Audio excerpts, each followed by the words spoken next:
The luminous hall wasn't just big. It was the kind of big that made you question whether the architects had any concept of reasonable scale, or if they'd simply decided that subtlety was for species with smaller egos. Floating in neutral space, somewhere between the Andromeda and Triangulum galaxies, the structure gleamed like someone had taken a star and beaten it into the shape of a conference center. Which, according to the brochure Lena had skimmed on the shuttle ride over, was pretty much exactly what had happened. Lena stood near the back of the assembly hall, trying very hard to look like she belonged there. She didn't.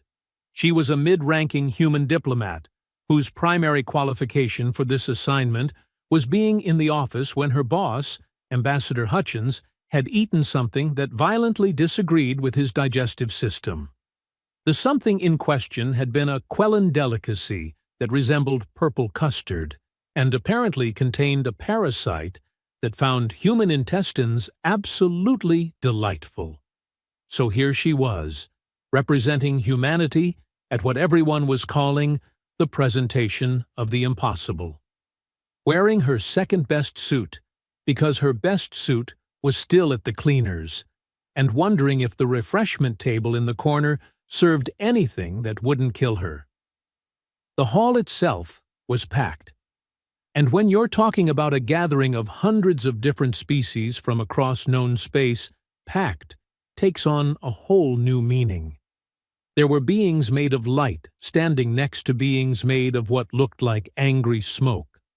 Creatures with too many limbs mingled with creatures that seemed to be all limbs and nothing else.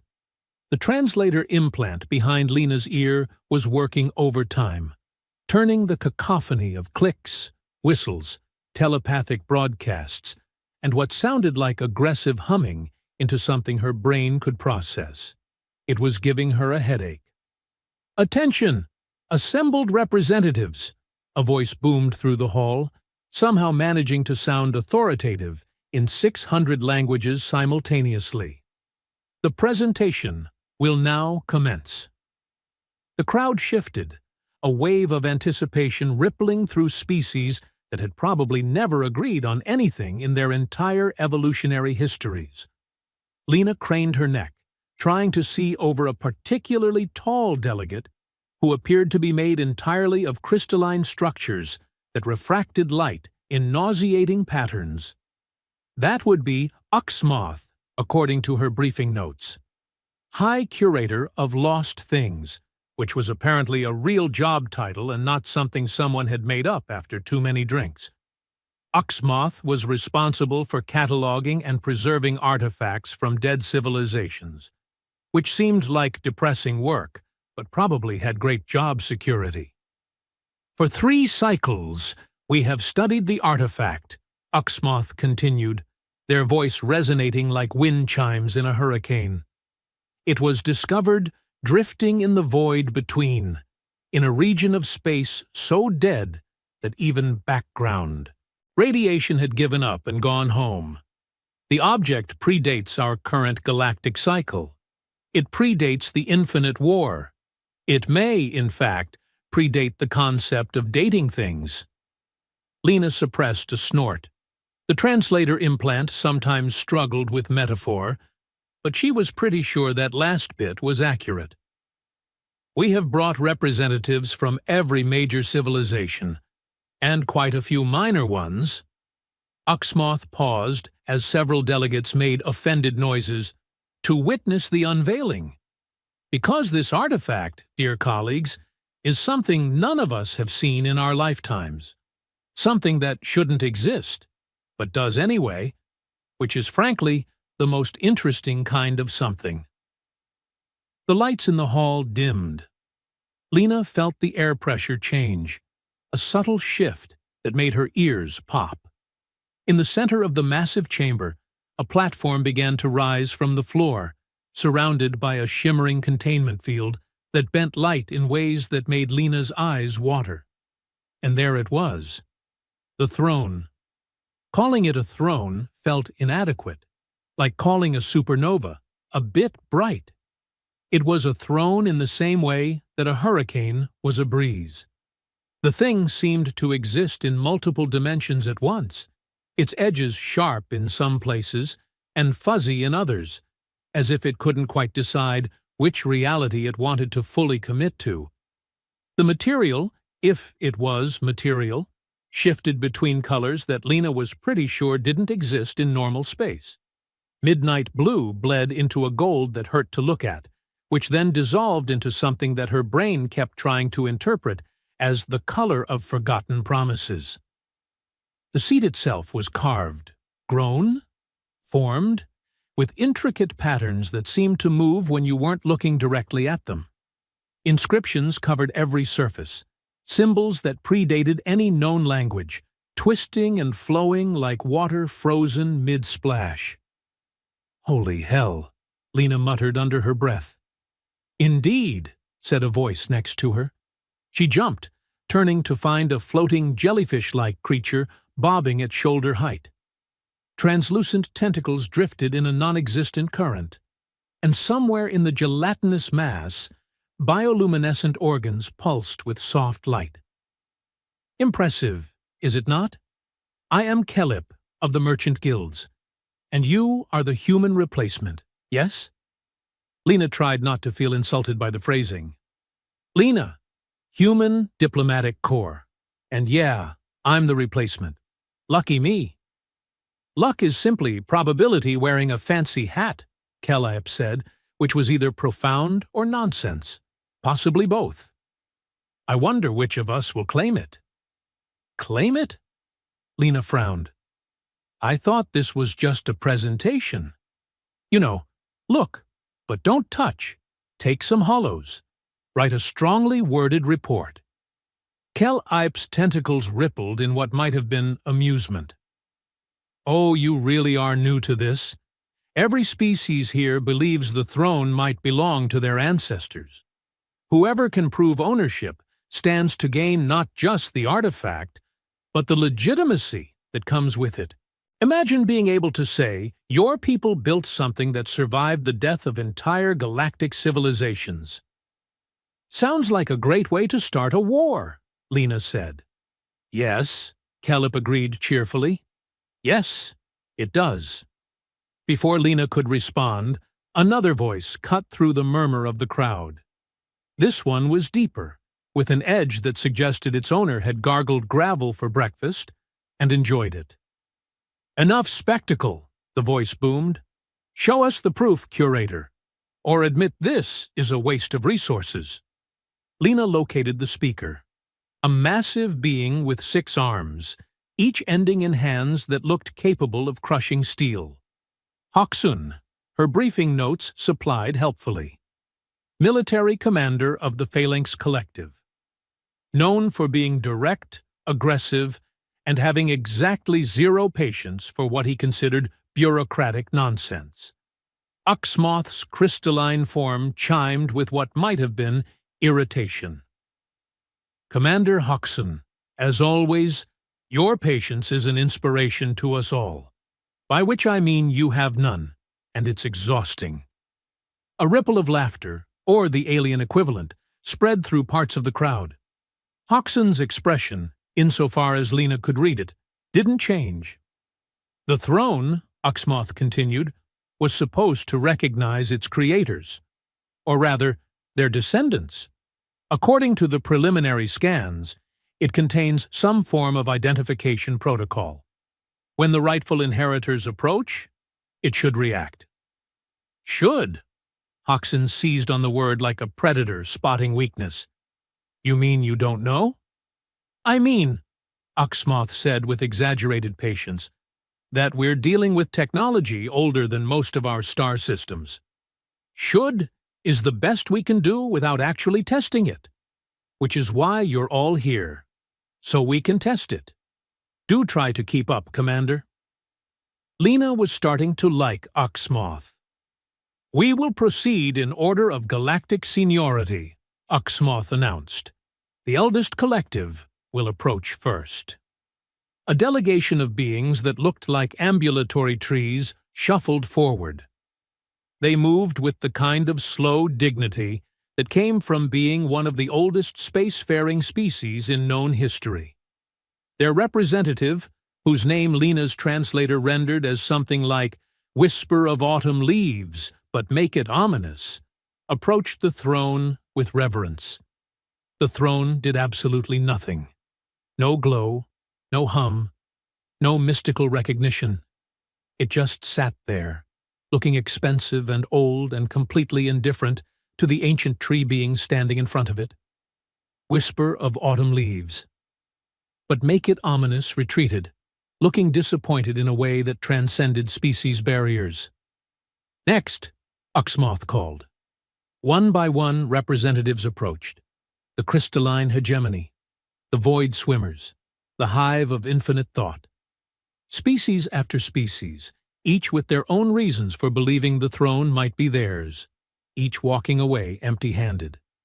The throne remained stubbornly inert.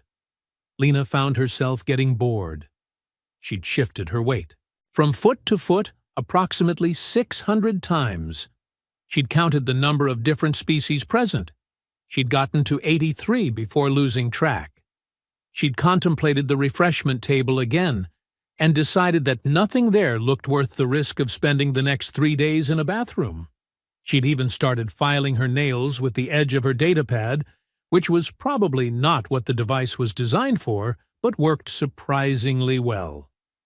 "This is pointless," Hoxton declared after the 30th failed attempt. "The artifact is broken, or the curator's theory is wrong, or this entire gathering is an elaborate prank." Or, Kelep suggested, their tentacles swaying thoughtfully, "None of our species are the right ones. Perhaps the throne's creators are extinct. Perhaps they ascended to a higher plane of existence. Perhaps they got bored and left the galaxy entirely." "Perhaps," Uxmoth said, and Lena could hear the frustration creeping into their chiming voice. "We should continue the testing before jumping to conclusions." That's when it happened. A particularly pompous ambassador from the Sovereignty of Eternal Light was in the middle of a grandstanding speech about how his people's ancient texts definitely, absolutely, without question, described a throne exactly like this one, and therefore it obviously belonged to them, and really, everyone else should just acknowledge their claim and save time. The throne moved. It was subtle at first, a slight rotation, maybe 5 degrees, a shimmer in the air around it, like heat haze on a summer road.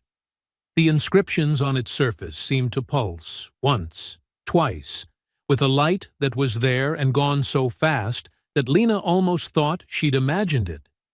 But she hadn't imagined the direction it had turned. Away from the pompous ambassador, toward the back of the hall, toward her. The murmur of the crowd died like someone had hit a mute button. Hundreds of eyes, and eye equivalents, turned in her direction. Lena looked up from her nails, suddenly aware that something had changed. "What?" she said, her voice carrying in the sudden silence. "Did I do something?" The throne rotated another few degrees, definitely, unmistakably, pointing at her. "Oh, you've got to be kidding me," Lena muttered. Uxmoth's crystalline form practically vibrated with excitement. "The human. It's responding to the human." "Impossible," Hoxton growled. "Humans have barely left their own star system. They're infants on the galactic stage." "And yet," Kelep observed, floating closer to Lena with what felt like entirely too much interest, "the throne disagrees with you." Lena held up her hands in what she hoped was a universal gesture of, "I have no idea what's happening. Look, I'm just here because my boss ate bad custard. I don't know anything about ancient thrones or lost civilizations. I'm from Ohio. We're known for corn and a frankly unreasonable number of astronauts, but not for—" She gestured, vaguely at the throne. "Whatever this is." The throne pulsed again, brighter this time. It shifted another few degrees. its orientation now unmistakably locked on Lena's position. Fascinating, Uxmoth breathed. Human, approach the artifact, slowly. I'd really rather not, Lena said. I must insist. And I must insist that this is a terrible idea that will end badly for everyone, but especially for me. Hoxton's 6 arms crossed in a gesture that looked threatening in any language. If the human has tampered with the artifact? How?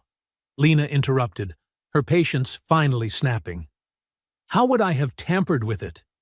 I've been standing in the back of the room filing my nails for the past 2 hours. I didn't even want to be here. I wanted to be home, on Earth, watching bad television and eating food that doesn't try to eat me back.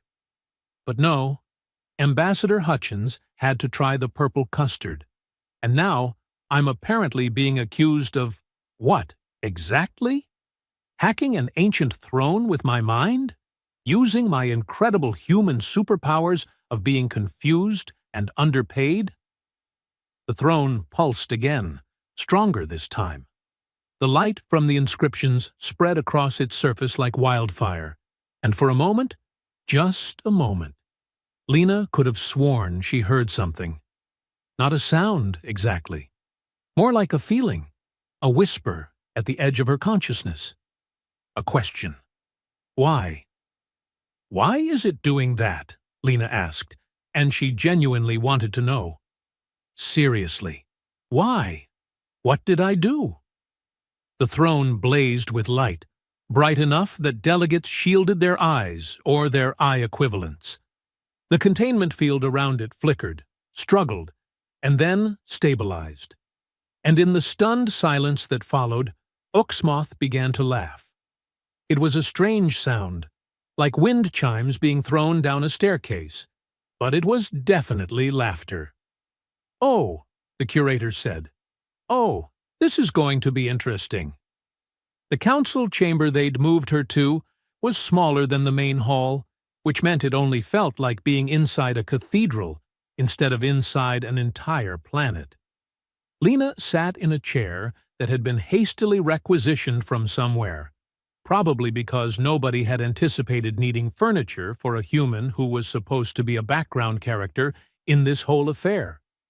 Across from her, arranged in a semicircle that felt deliberately intimidating, sat Uxmoth, Hoxton, Keliep, and about a dozen other delegates whose names Lena hadn't caught and honestly didn't care to learn. The throne sat in the center of the room, still glowing faintly, still oriented toward her like a particularly persistent stalker. Let's start simple, Uxmoth said, their crystalline form refracting the throne's light into rainbow patterns on the walls. Your full name, your homeworld, and your lineage going back at least 5 generations.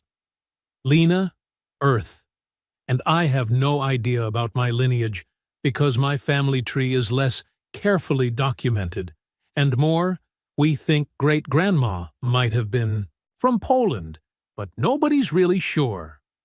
Lena rubbed her temples. Look, I don't know what you want me to say. I'm nobody special. I got a degree in interspecies relations, I passed the diplomatic corps exam on my 2nd try, and my most notable achievement is successfully not starting an incident at the Proxima trade negotiations last month. Humans, Hoxton said, making the word sound like an accusation, have been in space for what? 50 of your years? 60? Closer to 80 if you count the really early stuff, but sure, we're the new kids. I'm aware. And yet the throne responds to you. Hoxton leaned forward, all 6 arms tensing. Explain that. I literally cannot, Lena said. That's what I've been trying to tell you. I don't know why it's doing this. Keliep drifted closer, tentacles swaying thoughtfully. Perhaps it's genetic, some dormant marker in human DNA that matches the throne's creators. We've scanned her, another delegate said, something that looked like a floating brain in a jar, which was exactly as unsettling as it sounded. Her genetic structure is unremarkable, standard human baseline with some minor variations that are completely normal for her species. Technology, then, Hodgson suggested. Hidden implants, covert human engineering. Also scanned for, Brain in a Jar replied. She has a standard translator implant and a medical monitor. Both are off-the-shelf models. Nothing that could interface with the throne. Uxmoth made a sound like glass spells being gently tapped. Then we're missing something. The throne doesn't respond randomly. It was designed with purpose. Maybe it's broken, Lena offered. I mean, it's older than dirt.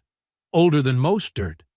Maybe it's just malfunctioning and I happen to be standing in the wrong place at the wrong time. The throne pulsed, and Lena could have sworn it felt offended. It's not broken, Uxmoth said firmly. I've studied enough ancient technology to know the difference between malfunction and intention. This is intention. Great, Lena muttered. The ancient throne has intentions. That's not ominous at all.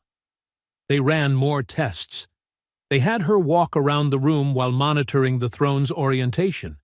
It tracked her like a sunflower following the sun. They brought in other humans from the diplomatic delegation. The throne ignored them completely. They had her touch various objects, recite passages from human literature, even sing a song, which was humiliating and accomplished nothing except making Hodgson look like he wanted to throw her out an airlock. Hours passed. Lena was tired, hungry, and rapidly losing what little patience she'd started with. This is ridiculous, she finally snapped, standing up so fast her chair scraped against the floor. You've poked me, prodded me, scanned me, and made me sing show tunes from a musical about cats. Cats! And you're no closer to an answer than when we started. Sit down, Hodgson ordered. No, Lena said, surprising herself with her own vehemence. I'm done. You want to know why the throne is doing this? Fine. Here's a wild idea. Maybe stop treating it like a prize to be won, and start asking what it actually wants.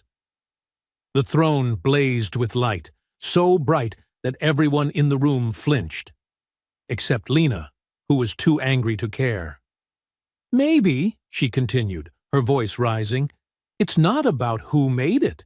Maybe it's not about ownership or lineage or who has the oldest claim. Maybe, and I'm just spitballing here, it's about something else entirely, something you're all too busy fighting over it to actually consider. The inscriptions on the throne's surface began to move, flowing like liquid mercury, rearranging themselves into new patterns. Uxmoth's voice was barely a whisper. It's responding to her words. What did you say? Kelep asked, floating closer to Lena. What did you just say? Lena blinked, her anger deflating into confusion. I don't know. I was just frustrated. I asked why everyone was so obsessed with claiming it instead of understanding it. The throne pulsed again, and this time everyone in the room felt it. A vibration that resonated in their bones, their exoskeletons, their crystalline matrices, whatever they had. And in that moment, Uxmoth understood. It's not a genetic lock, the curator said slowly. It's not technological. It's philosophical. The revelation hung in the air like smoke after an explosion. Philosophical. The word seemed to rearrange everything, turning the entire investigation on its head. Philosophical, Hodgson repeated, his tone dripping with skepticism. You're telling me this throne, this artifact worth more than entire star systems, responds to philosophy? Not just philosophy, Uxmoth said, their crystalline form chiming with excitement.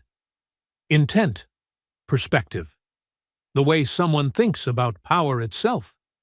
They turned to Lena, light refracting through their body in dizzying patterns. You questioned the premise. Everyone else approached the throne asking, "Is this mine?" You asked, "Why does everyone want to own it?" "I was just annoyed," Lena protested. "Exactly," Caleb said, their tentacles practically vibrating. "You weren't trying to claim it. You were questioning the entire concept of claiming it." Hoxon made a sound like grinding metal. "This is absurd. Objects don't care about philosophy. They respond to their programming, their design parameters. And what if questioning ownership was the design parameter?" Uxmoth moved closer to the throne, studying the shifting inscriptions with renewed focus. What if the creators built something that would only respond to beings who approached it, without the desire to possess it? "That's a terrible design," Hoxon said flatly. "What's the point of creating something powerful if you make it impossible to use?" "Maybe that was exactly the point," Lena said quietly. She was staring at the throne, watching the inscriptions flow and reform. Something about the patterns felt almost familiar, like a word on the tip of her tongue. Maybe they didn't want it to be used. Maybe they wanted it to teach something. The throne pulsed again, gentler this time, almost approving. "The inscriptions," Uxmoth said suddenly. "We've been trying to translate them as a language. But what if they're not linguistic? What if they're conceptual?" "Can you read concepts?" Lena asked. "With the right framework, perhaps." Uxmoth's form shimmered as they accessed some internal database. "We need linguists, philosophers, historians who specialize in dead civilizations, and we need them now." The next 6 hours were a blur of activity. The council chamber transformed into an impromptu research center. Scholars from a dozen species crowded around the throne, arguing in multiple languages while their translator implants worked overtime. Holographic displays filled the air, showing comparative analyses of the inscriptions against every known ancient language. Lena found herself pushed to the side, which was fine with her. She was exhausted, and someone had finally brought food that wouldn't kill her, a bland nutrient bar that tasted like cardboard but was technically edible. She was halfway through her second bar when Kelpie floated over, their bioluminescent organs pulsing in what might have been concern. "You should rest," the merchant said. "This could take days." "I'm fine," Lena lied. "Besides, apparently I'm the throne whisperer now. Wouldn't want to miss the big revelation." "You don't sound thrilled about that." Lena laughed, a short, tired sound. "Thrilled? I'm terrified. Do you know what happens to humans who get involved in things way above their pay grade? Nothing good. We have stories about it. Lots of stories. They usually end with the person either dead or wishing they were dead. Your species has a pessimistic narrative tradition. Our species has a realistic narrative tradition," Lena corrected. "We've been the underdogs for our entire history. You learn to expect the worst." Kelp's tentacles swayed in a thoughtful pattern. "And yet you're still here, still helping. What else am I going to do? Go home and pretend this didn't happen? The throne literally pointed at me in front of hundreds of witnesses. I'm committed now, whether I like it or not." "That," Kelp said, "might be the most human thing I've ever heard." Before Lena could respond, Uxmoth's voice rang out across the chamber. "We have something. Everyone, please, your attention." The crowd of scholars parted, revealing the throne. The inscriptions were still moving, but now they were being projected onto a massive holographic display, broken down into component symbols and cross-referenced against thousands of linguistic databases. "We've been approaching this wrong," Uxmoth announced. "The inscriptions aren't a single language. They're a composite. fragments from hundreds of different civilizations, all woven together. It's not meant to be read linearly, it's meant to be understood holistically. Can you translate it or not? Hoxton demanded. We can try. Uxmoth gestured, and the holographic display shifted, symbols rearranging themselves into something that almost looked like sentences. The translation is rough, and we're filling in gaps with educated guesses. But here's what we have. The display flickered, and words appeared, rendered in a dozen languages simultaneously, so everyone could understand. We who built empires on the bones of lesser species. We who claimed the stars as our birthright. We who believed power was proof of worth. We fell. Not to enemies, but to ourselves. Pride consumed us. Ambition blinded us. We conquered everything and learned nothing. The chamber had gone silent. Even Hoxton seemed subdued. The translation continued, "This throne is our legacy and our warning. It will not serve those who seek to rule. It will not answer those who claim ownership. It will only respond to those who question why anyone should rule at all. If you have found this, if it has chosen you, then perhaps you are ready to learn what we learned too late. Power is not a prize to be won, but a burden to be questioned." Lena felt something cold settle in her stomach.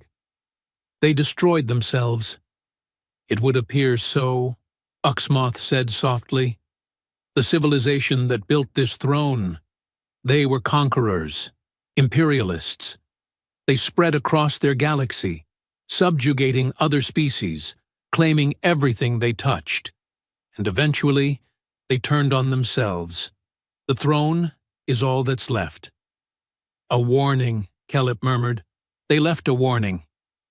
More than that, Uxmoth said. They left a test.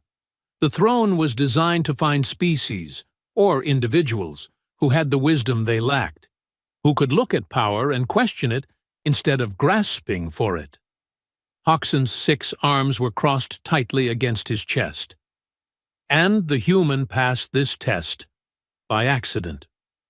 Not by accident, Uxmoth corrected. By nature. She approached the throne without desire for it.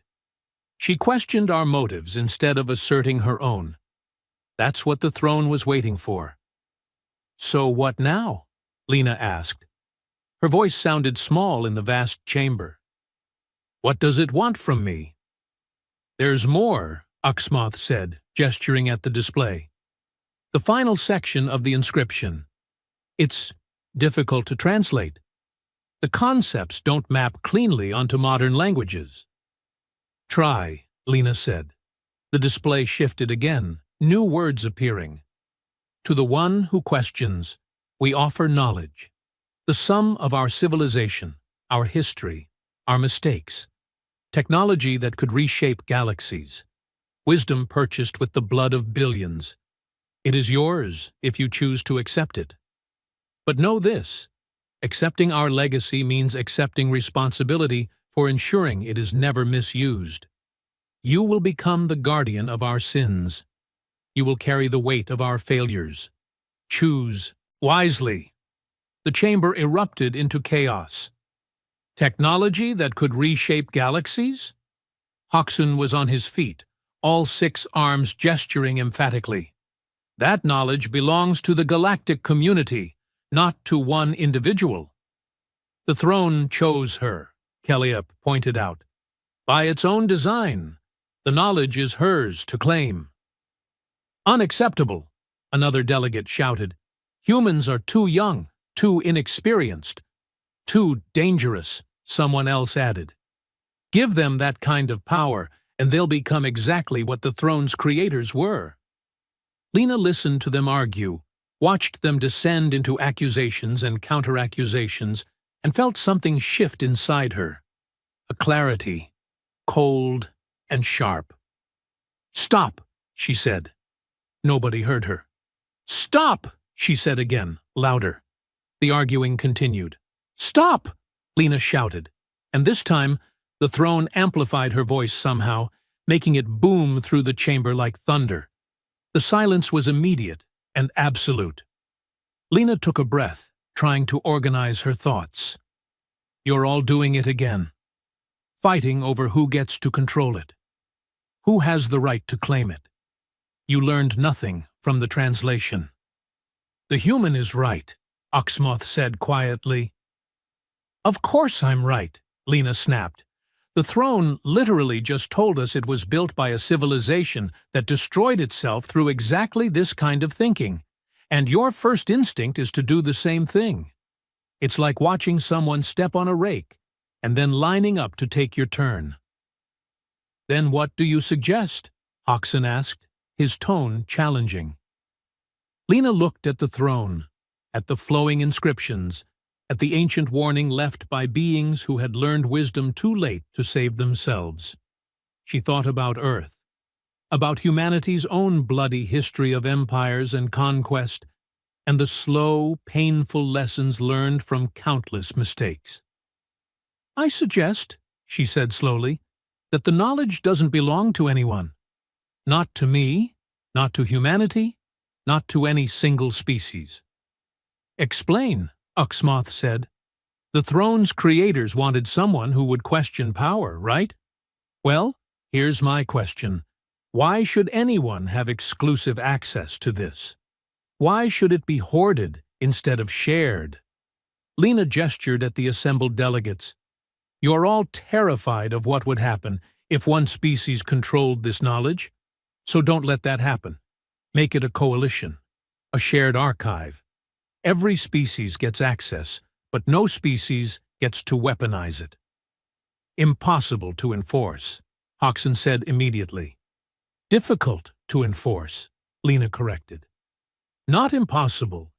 You'd need oversight, checks and balances, probably a whole new bureaucratic nightmare, but it's better than the alternative. Which is? Calliope asked. Which is me taking the knowledge and humanity becoming exactly what the throne's creators were. Or you taking it by force and proving you learned nothing. Or the throne staying locked forever because nobody can agree on who deserves it. Lena met Hoxton's gaze.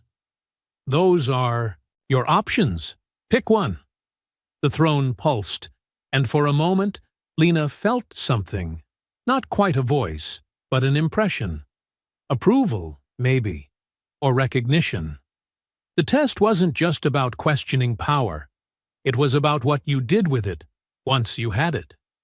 The human proposes shared stewardship, Oxmoth said, their tone thoughtful.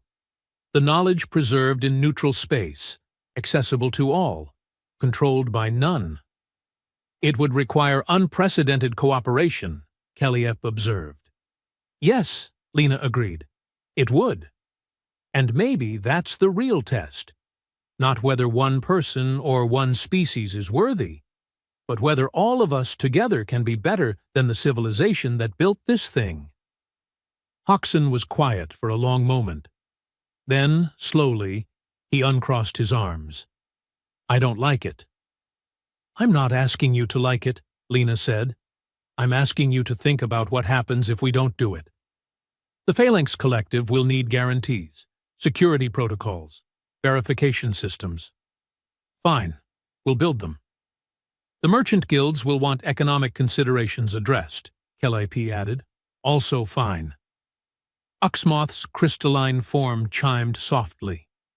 This will take time, negotiation, compromise. Good thing I'm a diplomat then, Lena said. She was exhausted, terrified, and pretty sure she'd just committed herself to years of the most complicated negotiations in galactic history. But the throne had stopped glowing quite so insistently. It sat there, ancient and patient, waiting to see if they could actually pull this off. The negotiations took 3 weeks. 3 weeks of arguments that made Lena's previous diplomatic assignments look like casual coffee chats. 3 weeks of species who had been enemies for centuries having to sit in the same room and agree on something. 3 weeks of Lena surviving on terrible coffee, worse sleep, and the growing realization that she'd somehow become the linchpin of the most important agreement in modern galactic history. No pressure. The luminous hall had been transformed into a proper negotiation center, with delegations camped out in various sections, holographic displays showing proposed frameworks, and enough legal documents to fill a small moon. Lena had read approximately none of them in full, because she'd discovered early on that if she tried, her brain would simply shut down in self-defense. Instead, she focused on the big picture. Keep everyone talking. Prevent walkouts. Remind them, gently or not so gently, what the alternative looked like. The throne remained in the center of it all, a constant reminder of what they were negotiating over. It had stopped glowing quite so dramatically, but Lena could still feel it watching, waiting. The Phalanx Collective cannot agree to unrestricted access, Hoxton said for what felt like the 1,000th time. He looked tired, which Lena hadn't thought was possible for someone who seemed to be made of pure stubbornness and military discipline. There must be safeguards against weaponization. "We've included safeguards," Lena said, pulling up the relevant section of the proposal. "See? Tier-based access. Basic historical and cultural information available to everyone. Advanced technology requires approval from the Oversight Committee. Anything with military applications requires unanimous consent from all member species. Unanimous consent means nothing gets approved," Calliope pointed out. Their tentacles were drooping with exhaustion. "One species can block everything." "Then maybe that's the point," Lena said. "Maybe some things shouldn't be approved. Maybe the whole idea is that we have to be absolutely sure before we use any of this." "That's inefficient," Hoxton grumbled. "That's safe," Lena countered. "Pick one." Oxymoth drifted over, their crystalline form dimmer than usual. Even curators of lost things apparently needed sleep. "We're close. The framework is solid. Most delegations have agreed in principle." "Most isn't all," Lena said. "Most is better than none," Oxymoth replied. 3 weeks ago, the idea of shared stewardship would have been laughed out of the hall. Now we're arguing about implementation details. That's progress. Lena supposed that was true. She rubbed her eyes, trying to remember the last time she'd slept more than 4 hours. What about the throne itself? Where does it stay? "Here," Oxymoth said. "The luminous hall is neutral territory. We expand it, turn it into a proper archive and research facility. The throne remains as the centerpiece, both literally and symbolically. And who oversees it? A rotating council. Representatives from each member species, serving limited terms. No permanent positions, no concentrated power." Oxymoth's chimes sounded almost amused. "You've created a bureaucratic nightmare, you realize. This will be complicated and frustrating and probably inefficient." "Yeah," Lena said, "but it'll be fair, or as fair as we can make it." "The human has a point," Calliope said. "Fairness is worth some inefficiency." Hoxton made a sound that might have been agreement or indigestion. "The Phalanx Collective will support the proposal, with reservations." "I'll take it," Lena said.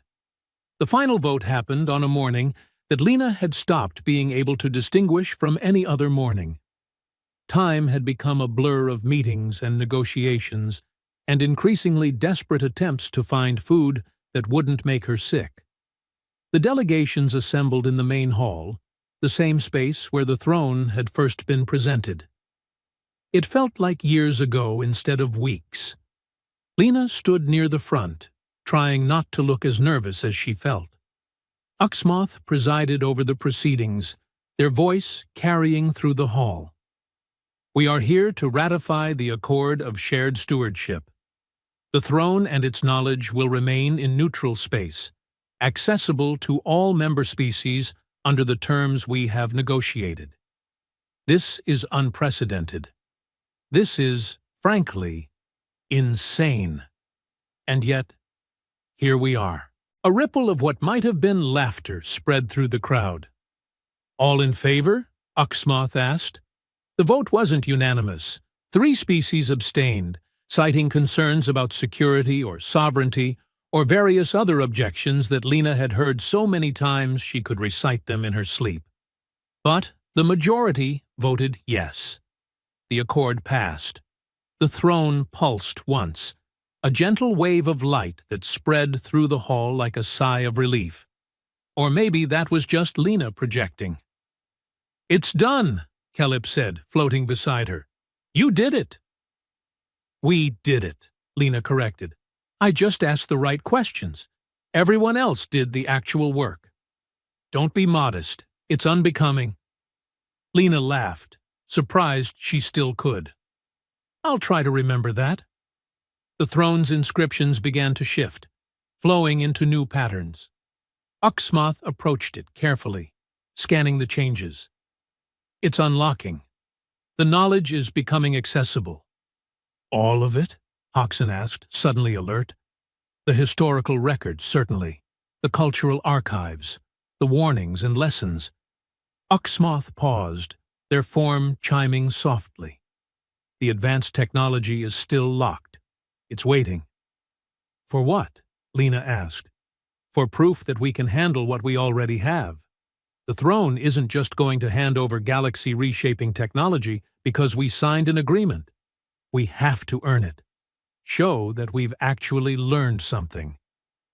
"How long will that take?" "Years, decades, maybe centuries." Uxmoth turned to face the assembled delegates. "This isn't the end of anything. It's the beginning. We have access to the history of a civilization that destroyed itself. Now we have to prove we're smart enough not to repeat their mistakes." The weight of that settled over the hall like a blanket, sobering, daunting, and somehow hopeful. The next few days were a blur of logistics, setting up the oversight committee, establishing security protocols, beginning the massive task of cataloging what the throne was willing to share. Lena was involved in approximately none of it, which was fine with her. She'd done her part. Now she just wanted to go home. She was in her quarters, packing the few belongings she'd brought, when Uxmoth appeared at her door. "Leaving so soon?" the curator asked. "My job here is done.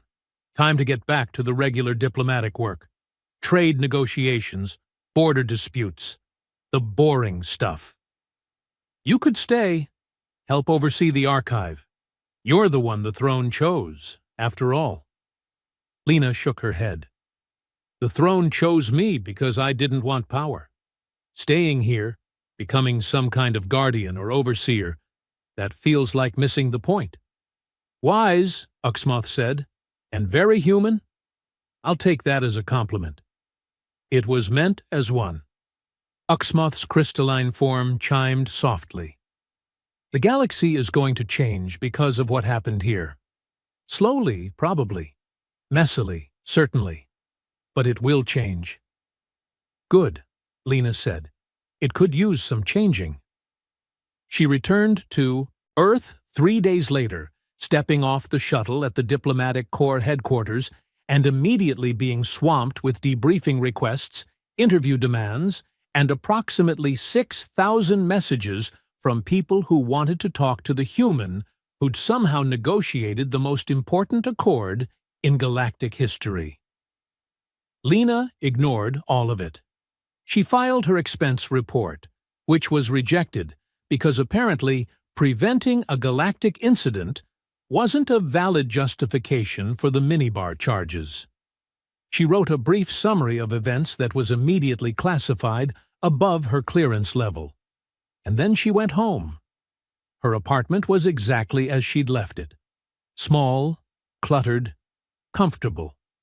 Her cat, an orange tabby named Potato, glared at her with the special disdain that only cats can manage. "Yeah, I know," Lena said, dropping her bag and collapsing onto the couch. "I was gone too long. The automatic feeder worked fine. Don't give me that look." Potato continued glaring, then apparently decided Lena had suffered enough, and jumped onto her lap, purring. Lena scratched behind his ears and stared at the ceiling. Somewhere out in space, an ancient throne sat in a hall of light, holding the secrets of a dead civilization. Hundreds of species were learning to work together, slowly figuring out how to share something that any one of them would have killed for just weeks ago. And she was here, on Earth, with her cat, in her tiny apartment, being aggressively normal. "You want to hear something funny?" she asked Potato, who did not. "I saved the galaxy by asking why. That's it. That's the whole story. Everyone else was fighting over who got the prize, and I just asked why anyone should get it at all." Potato purred louder, unimpressed by galactic politics. "Yeah," Lena said, closing her eyes. "You're right. It's not that impressive when you say it out loud." But somewhere in the back of her mind, she could still feel it, the throne's presence, distant but constant. A reminder that the test wasn't over. It would never be over.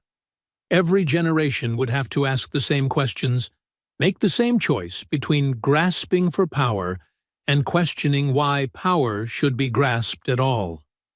Humanity had passed the test this time. The real question was whether they'd keep passing it. Lena decided that was a problem for future Lena. Present Lena was going to order takeout, watch something mindless on television, and enjoy being spectacularly, wonderfully ordinary. At least until the next impossible situation found her, which, knowing her luck, would probably be next month.